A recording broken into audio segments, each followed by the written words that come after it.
Kadisia ingin jadi daun, orang mati ingin hidup kembali. Tiba di akhirat ingin ke dunia.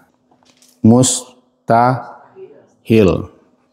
Namanya laita, tamanni, berangan-angan, beragak-agak yang tidak mungkin terjadi. Ditambah dengan ya laita. Ya itu biasanya dipakai untuk panggilan, menyeru.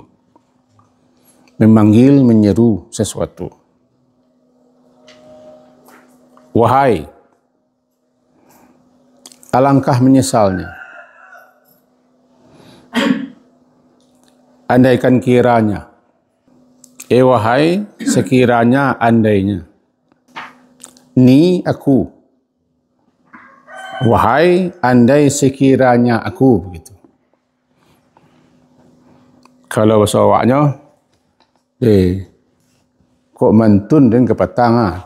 Kok andai sekiranya dahulu dan mangkuah. Itu bahasa awaknya, ya lai tani. Jadi penyesalan itu seakan-akan telah jauh, lalu dipanggilnya lagi. Datanglah. Kamu kinilah menyasar, sadar.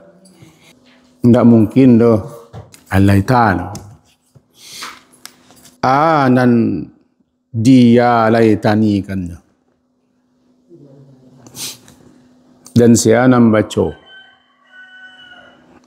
Dan membaca siko orang kafir.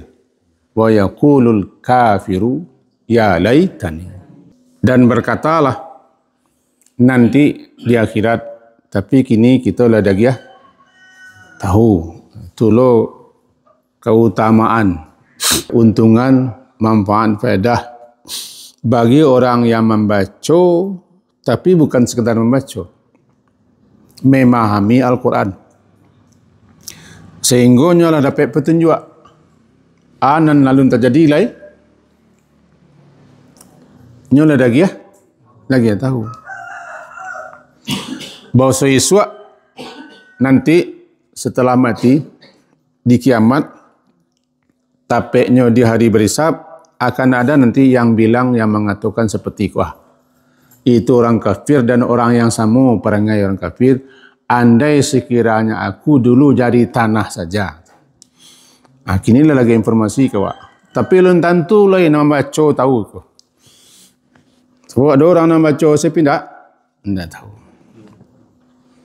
Jadi termasuk orang-orang yang suka hanya mencari fadilah, keutamaan dalam ayat-ayat yang dibaca, tapi tidak peduli dia apa maksud, apa tujuan. Anan disasalkannya dan apa yang diangankannya itu tingkah laku, perbuatan, karajo, parangai, sikap nanlah diperbuatnya ketika